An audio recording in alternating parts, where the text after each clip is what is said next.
you doing? Good, good. And yourself? Very well, thank you. Very well. Long time no see. Good to see you. Good to see you. Thank you very much for joining. I know that your schedule is crazy today. Busy. I may have to ask you, however, to meet me later today, but we'll speak about this in a bit. Thank you very much for joining us. With us, we have prospective students, and we also have students from the September course who took a break from the lesson just to hear what you have to say. We don't need the presentation. I know that you are very, very busy, but we're very happy to hear you. I'll stop share my presentation so that people can see you better. Please, the stage is yours. I recognize some of those wonderful pictures you had there. Yes. Where is everybody from, Moshe? Students are from Israel. שלום כולם, ערב טוב. שמי איתן בריזמן, אני ה-Vice Dean של צ'רלס 1, First Faculty of Medicine, פה בפראג. ערב טוב. I will stop hurting your ears with my horrible Ivrit while speaking with you, but welcome. Thank you all for coming this evening, and I'm sorry that I'm just jumping in, jumping out. But as Dr. Cohen said, unfortunately, today I'm going to be abroad for most of November doing work for the faculty in various different countries. So this is my last few hours before I'm away. So it's been a little bit hectic. Thank you all for joining us. Welcome to those in Israel. Welcome to those across the globe, wherever you are. I'll take this time to say a little bit about our faculty, about the First Faculty of Medicine, and what we're here for. But before I start, it's very important to tell you the first rule, the first law. And that is, all questions are good questions. There is no such thing as a silly question. All questions are good questions. And I guarantee if you're thinking of something, someone else is probably thinking of the same thing. So just be brave enough to ask the questions. All questions are good questions. Me, Eitan Brizman, I am dual qualified, both a doctor and a dentist. My medicine I studied here in Prague at the First Faculty many years ago when I had some hair. Graduated from medicine here, returned to Britain, to the UK after graduating, worked as a doctor, stupidly fell in love with head, neck and face surgery, where the mouth is a large area that we operate in. So because of that, I went to study medicine in King's College in London, dentistry at King's College in London. And then about 6 years ago, returned to Prague for 1 or 2 years maximum. Then 3 years ago, they made me the Vice Dean, the first foreign international Vice Dean. The Vice Dean in charge of you, hopefully very soon, in charge of international students. The faculty itself is 1348, 675 years old. 11th oldest university, 10th oldest medical school in the world. In 1348, there were 4 faculties of Charles University: medicine, law, arts, and theology.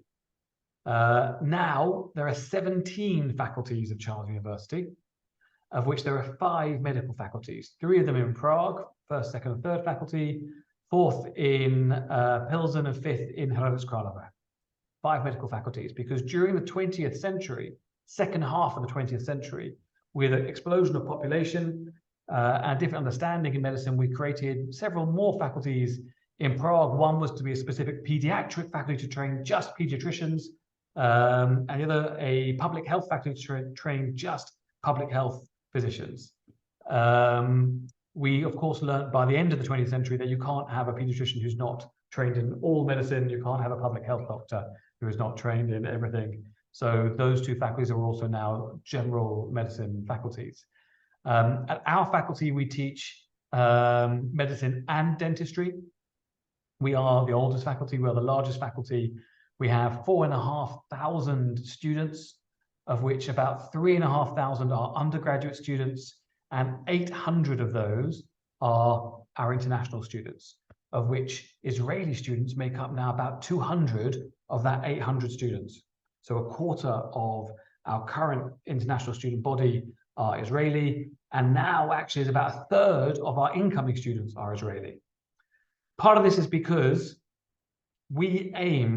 our aim is to make you best possible doctor or dentist, full stop. Our aim is to help you achieve the maximum of your potential. And what I mean by that is we will help you to achieve what you need to achieve to be great, not just at medical school with us, but beyond for the rest of your life, which means we'll help you get the experience and the knowledge that will make you a successful clinician for the rest of your days. That involves doing not just education here in Prague. And here in Prague, we know we give you the highest quality of education. I'm not just bragging about that. We have empirical evidence for this. For instance, the USMLE, where up until now, let's say our Israeli students who want to go back to Israel when you graduate, you have to do either the USMLE or the Israeli board exam, licensing exam. The last 3 years for our faculty in USMLE, 3 years ago, we had 100% pass on first attempt. 100% of our students passed the USMLE on first attempt. 2 years ago, it was 94%. Last year was 96.2%. To put this in perspective, Harvard, they average 93%. So we're beating the Americans in their own game. And that's why the American government gives all American citizens, American passport holders, the Article 4 federal loan to study with us, worth about $25,000 a year. And any student who comes from a military family, veterans family, then they have the GI Bill, which is $25,000 grant on top of that to study at our faculty. And we have accreditation in all 50 states of America. We're one of only 20 medical schools outside the states to have Californian state accreditation. And we also, of course, have accreditation across Europe, the whole of Europe and the UK, so that if you were to graduate from our faculty, then you have automatic full registration to work in the UK, either as a doctor or a dentist, immediately upon graduation, no extra exams, nothing, regardless of where you come from, whether you're a British citizen or whether you're EU citizen or Israeli citizen or anywhere else. Full automatic recognition, straight in, no extra exams. With Israel, Dr. Cohen and myself have been lobbying the Israeli government for a number of years now. And of course, taking the current tragic circumstances aside of the terrorist attacks upon Israel, upon our eyes, up until the terrorist attacks happened, we had agreement from the Israeli government that starting 2024, there'll be the Afikim program, where you Israeli citizens will get 100,000 euros of financial support over 5 years. The first year you have to pay yourself to prove your dedication and your seriousness to your studies. But from second year onwards, you would have full 100,000 euros funding for your studies here with us. Israeli government would also pay directly to the hospitals that we have created a network of contracts across Israel with the whole of the Clalit network and with various government hospitals.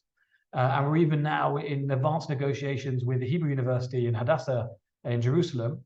And in fact, I just got a message from one of the deans of the Tel Aviv University, who is in the air at the moment, flying to Prague to also meet with me this weekend to discuss with Tel Aviv University. So that all these hospitals you can do clinical rotations in your clinical years. And it's paid for by the Ministry of Health of Israel. So you will not have to put your hand in your pocket at all. The hospital will directly invoice the Ministry of Health for you doing work there. And we negotiated for you that the money from the government will also include your indemnity, your insurance costs for whilst you're doing those rotations in Israeli hospitals. And off the record, I know we're being recorded, but off the record, we were hoping when the Israeli government were going to be here, it was going to be the day after when the terrorist attacks happened. Of course, everything was cancelled. But we were hoping to sign the agreement of automatic recognition of our degree in Israel, so you wouldn't even need to do this USMLE or the board exams, Israeli licensing exams. This is TBA, to be announced to be confirmed. Once things settle down, the war settles down, and safety is resumed, then we will continue negotiations. I'm sure this will be happening. It's in the interest of Israel. They are very keen for it. It's in the interest of us, for you, for our students.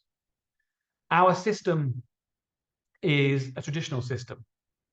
We may be the 10th oldest medical school in history, but we are very young at heart. We may have 4,500 students at our faculty, but we have 1,800 staff.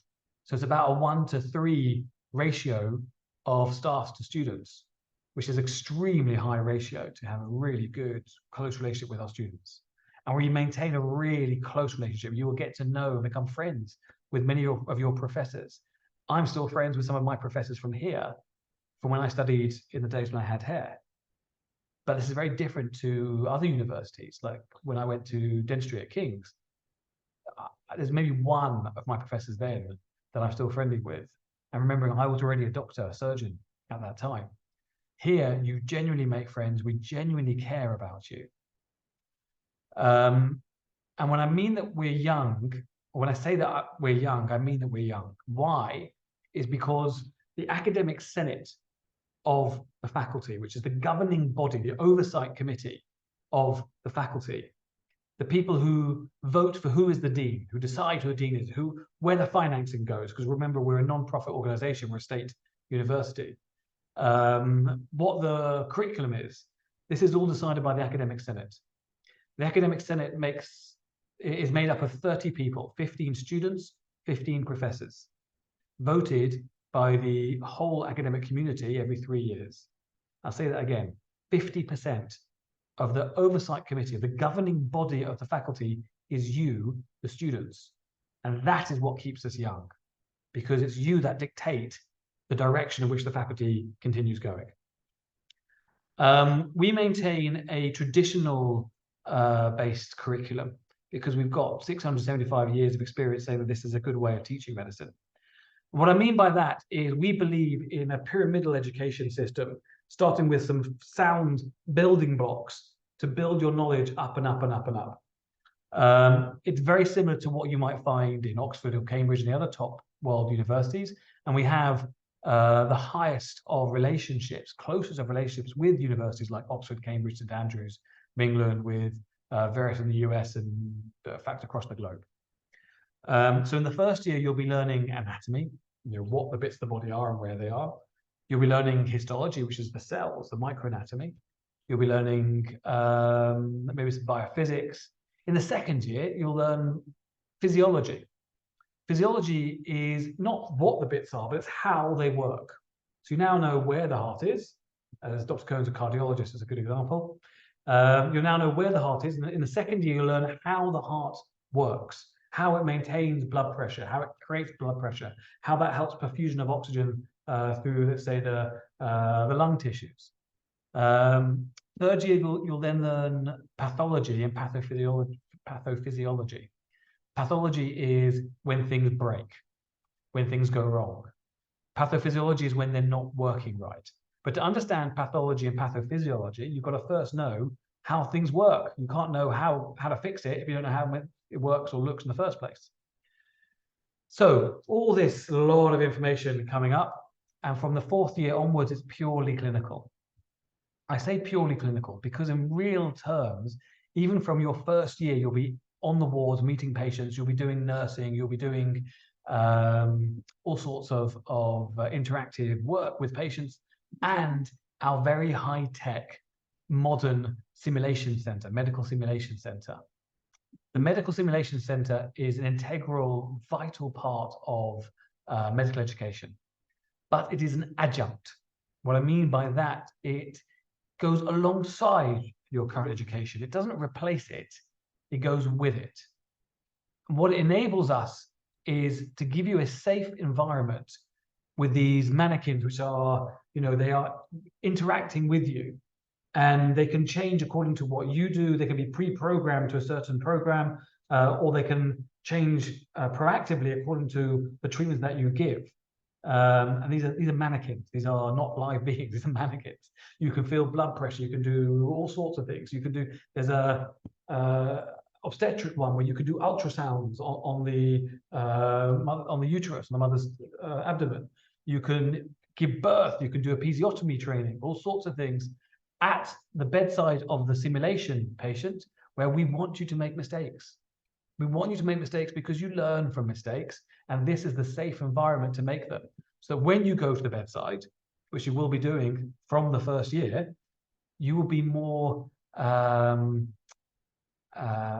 ease with what you're doing. You'll be under better training, under more relaxed conditions, because you already know what you're doing. You've practiced it offline on these mannequins to then start prodding and poking live humans.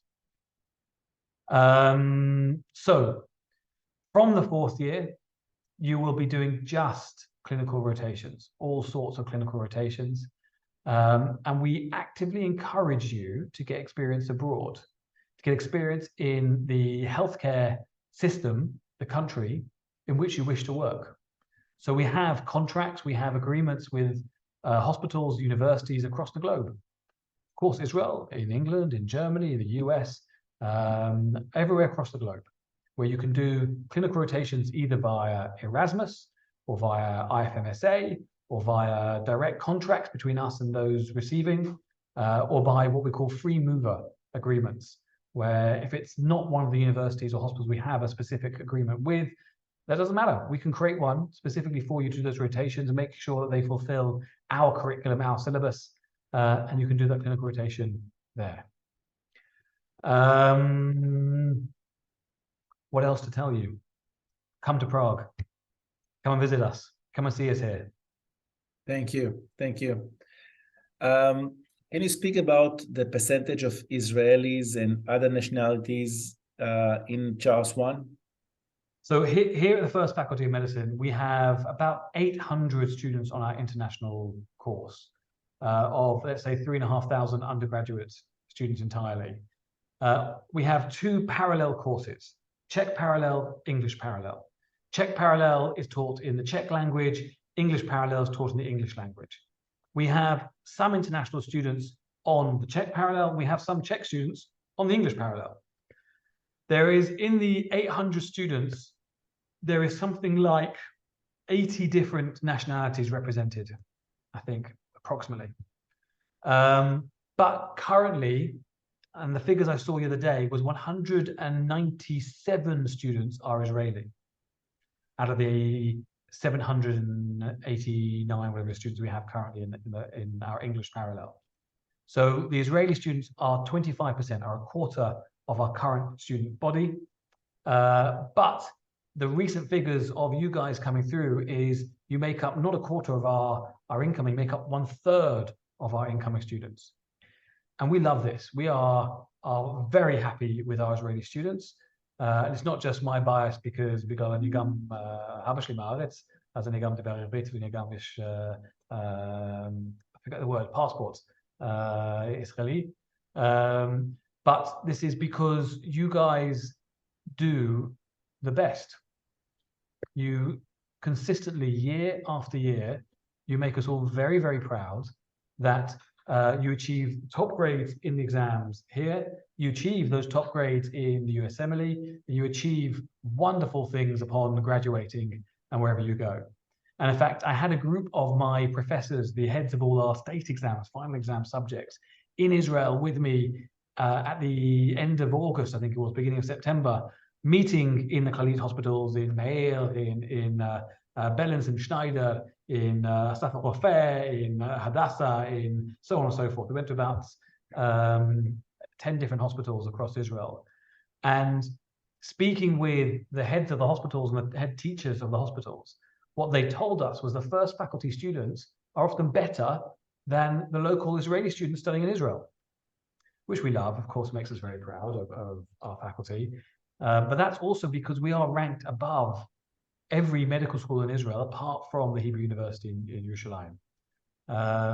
And when we met with the Dean of Hadassah and the CEO of Hadassah and speaking on behalf of the Dean of the Hebrew University, and he was talking about opening up their facilities for first faculty students to do clinical rotations in the Hebrew University in Yerushalayim, Hadassah. they specifically asked that we send our students to do the clinical rotations with their students, to go with their students, not separate, but to go with, because of what the concept I call cross-pollination. And I loved that the CEO of Hadassah, Professor Weiss, had the same idea. The cross-pollination of knowledge ideas that you can gain from their students, from those students of what they've experienced, they can gain from you, from what you've experienced in your past, and you all grow and learn are better because of it. Thank you. Professor Brizman, they say that it's easier to get accepted and it's easier to study in the rest of Charles faculties. So why coming to the first? It is easier to get accepted and study in the other faculties. I agree. And if you want the easy route, go for it. There is a reason why we are so difficult. There is a reason why our fees are what they are. And that reason is because we are ranked in the top 1% of all medical schools globally. We are the faculty that has the recognition, the highest recognition globally. We are the faculty that was ranked 17th in the world by US News and Clinical Medicine.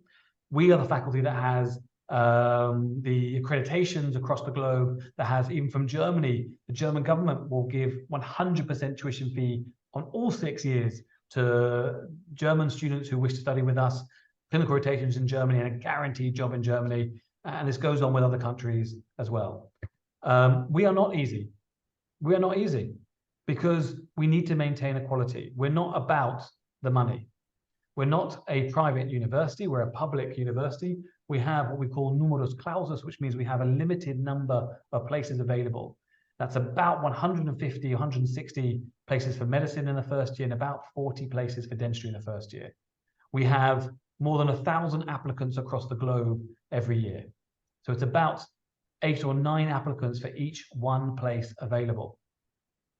So you have to prove to us that you are better than the next 8 or 9 people taking the exam across the globe. Because when the examination system, the entrance exam system, which is the written exam, which is for knowledge-based, biology, chemistry, and physics, and then the personal statement, which is you selling us who you are, your past experience, your management, your leadership experience, your experience with medicine, with dentistry, to understand what the life awaits for you, your extracurricular experience, the gold medals you won at the Olympics, or whatever else wonderful achievements you've done in charity work. This is all really important. And then there's the interviews, the MMI, multiple mini interviews, which is not knowledge-based. That's looking at you as a person to see you, your communication skills, your situational awareness, judgment, critical thinking, those sort of things. We have to be stringent because we will only accept those people who we feel will be able to succeed all 6 years of our medical school and beyond. Because we want to help you achieve the maximum of your potential. And when you graduate, you'll carry our name, this insignia behind me, for the rest of your days. So we are one family. We are very proud of every single one of our students, and we want to be very proud of you. So it is tough. It is elite. But you want to be the best, you want the challenge to be the best, to have the hardest, come with us. You want the easy route and to have that risk later on in your life with your career, with other medical schools who don't have the stringency that we have, by all means, go to any of the faculties. I'm absolutely okay with that. But in the final diploma, does it say that I studied in the first faculty? Yes, of course. We are Charles University, but we're the first faculty of medicine at Charles University. So your diploma will say Charles University, first faculty of medicine. It's very specific for that. So it's not the same diploma if I studied in the second, third, fourth, fifth. We are all Charles University. It's like, if you know Oxford or Cambridge universities, they have their colleges, the different colleges. So we have faculties. We're all Charles University. We are different faculties, and some faculties, for instance, the third faculty teaches PBL, medicine PBL, problem-based learning. PBL was very popular by the educationalists in the 1990s. It was thought to be the way to teach it. Since then, it's gone out of fashion, in our opinion. And we see it as stepwise medicine. which works brilliantly in 80% of cases where you've got this problem, you treat it that way, and 80% of the time, or maybe a little bit more, that's the result you get. But then there's little things. I don't know if any of you heard of this disease called coronavirus, COVID-19. I don't know if anyone has ever heard of this. But, you know, coronaviruses have been around forever. And those of us who try to treat the coronavirus the same way as it's always been treated, they found that it didn't work that way. And we had people dying left, right, center. You know, in Italy, in northern Italy, Milan, we have very high quality medicine there, but they were dying in their droves, very sadly, because of our inability to treat this, or ineffectivity of treating it with our previous know-how. It takes people who have this base knowledge building up to be able to think outside the box to see what solutions you can find. The other faculties also don't have this global network the first faculty have. This is a very big difference. I have been working very hard over many years to build this global network for our students to have opportunities to go and really gain that experience in the country in which they wish to work. And not only get the clinical experience there, but have the funding from the governments for it. So you don't have to pay your tuition fees paid for you by the government or by other hospitals. So yes, all Charles University degrees, first, second, third, fourth, fifth, I highly recommend. Absolutely excellent. Education in Czech Republic is brilliant, some of the best in the world. Healthcare in this country, absolutely first class. Dentistry, absolutely one of the best in the world as well. Absolutely. In fact, I would rather come to dentistry here than I would back in home in England. It's so much higher. However, there are differences between the faculties, differences in the quality of education, differences in the international reputation, differences in what you will gain as a student and what you'll gain for your career going on. There is a reason why there is a difference in the fees and what facilities that we offer. We're not cheap. I'm not going to apologize for us not being cheap. We're not cheap for a reason. We're non-profit. We don't make any profit on our education. We're a state organization. So the money the fees that is charged goes directly into the education. There's no profit or anything else. But you must therefore understand you get what you pay for. So this is what's to consider. If you want cheap and easy, there are other universities, not in Czech Republic, that you can go to. If that's the route that you prefer in life, I wish you good luck with it. If you want a high quality, globally recognized, top ranking university, then by all means, I'd love to meet with you. I'd love you to be one of our family, one of our faculty. So if I hear you correctly, you personally, you're not a great supporter of the PBL system. You prefer other modes of education. I think in English we'd say horses for courses. And I was born and raised in London. Horses for courses means that some people prefer different things and to learn different ways. We teach you how to learn. We're not going to spoon feed you. We're going to teach you how to learn, because when you leave university, there's going to be no one there to spoon feed you. So you will need to find ways of gaining that information for the rest of your lives and your careers. So we will teach you that, and we will set you up for a successful life and career beyond. For some people, PBL, problem-based learning, works very well, and they like it. My personal opinion is it was never my thing. I personally never liked it, but there are some people who will do extremely well with it. And if that's the way that you work, and that's the way that you find that you will succeed, then definitely go for them. Likewise, you know, in Pilsen or Hradec Králové, or there's the beautiful city of Olomouc, where there's Palacký University, which is not part of Charles University. It's a similar, it's young compared to us by comparison. It's about 300 or 400 years old, but an excellent university. But it's a much smaller city. Or Hradec Králové, our fourth faculty, which is it's a small university town where you go everywhere on bicycle around the town. Brilliant. If you like that atmosphere, if you will succeed more in a quiet atmosphere where there's not much going on and you can concentrate just on your studies, absolutely you need to look at what's best for you. We are in the very center of Prague. The faculty, the campus, which is about a couple of square kilometers, is in the tourist region, the epicenter of Prague, by the river, by the tourist areas. It is a busy metropolis. It is open all hours. You have every race, religion, gender, sexuality, color, creed, everything is here.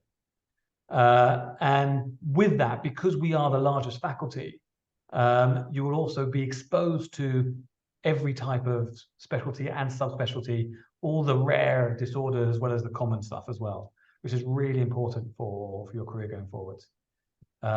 So you're investing 6 years in medicine, 5 years in dentistry of your life. It's a long time. You must choose the correct facility for you, where you're going to get on well, get on the best, and succeed it. As far as you know, the rest of Charles faculties have the same global network with hospitals and allowance for clinical rotations abroad as the first? No, they don't, no. I know that for certain because I'm the one who's been going out creating all these networks and these relationships. They have some, and again, it depends on where you're looking for, but it's nowhere near what we offer and to the availability and the depth and the level that we offer. It's incomparable. And though I mentioned the clinical rotations from year 4, 5, 6 onwards, there's also with the Erasmus program, which is the European government-backed funded program, you can do that from year 1, theoretically, realistically from year 2. You can take up to a year of your studies and do other universities in Europe or even outside of Europe. And we even have Erasmus agreements with Israel, as well as other countries across the globe. And we have the largest number of international students coming through our doors on a year-by-year basis because of our popularity. Students, do you have more questions to Professor Eitan Brizman? Eitan, thank you very much for being with us today. And thank you very much for supporting our students. I have to tell everyone who hears me now, and I'll tell you also in class, Eitan is a great, great supporter of Israel, especially under current circumstances, and this is very much appreciated by our students. Thank you very much, Eitan, for everything that you're doing for our students. This is exceptional. So thank you very much. I see when you are here with me, you the students are here with me, we are in loco parentis, we are in place of your parents. And it is my duty, my obligation, my duty, and my pleasure to look after you and to care for you like my own children. And the students, as you get to know me, you know I have an open door policy that they can come by anytime. They have my mobile number, they WhatsApp me. The students have parents. We have, unfortunately, students who are on the front now, and I have the updates from their parents messaging me WhatsApp and pictures of what's going on with them. And we genuinely care, genuinely care. Thank you all for your time. Dr. Cohen, thank you for your time and your team as well, who do amazing work. I'm sorry I have to run. I'm already, I think, 2 minutes late for my next meeting. But to you all, please stay safe in these are dark days. Stay safe, look after each other, be strong, and we will get through. Thank you very much, Eitan. Thank you. תודה רבה, כולם. ערב טוב. ערב טוב. שלום. אני רוצה לספר לכם, סטודנטים, לפני שאתם יוצאים, גם מספטמבר וגם החבר'ה שהגיעו ליום הפתוח, שהתמיכה של איתן בריזמן בסטודנטים היא יוצאת דופן. ממש יוצאת דופן. לא ראינו דברים כאלה בשום מקום. זה הגיע אפילו לסיטואציה שאימו עליו, ואימו על החיים שלו, והוא נשאר ותמך, ובאמת באמת עשה דברים מדהימים, והסטודנטים מאוד מאוד מעריכים אותו על זה.